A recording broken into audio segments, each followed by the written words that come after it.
8 సౌభాగ్య స్థానాలు ఉన్నాయి.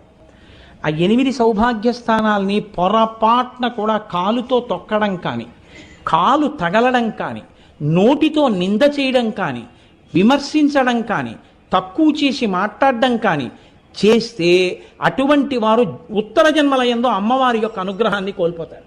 మొట్టమొదటిది తాడి చెట్టు, రెండవది చెరకు. అందుకే అమ్మవారి చెరుకు పట్టుకుంటుంది.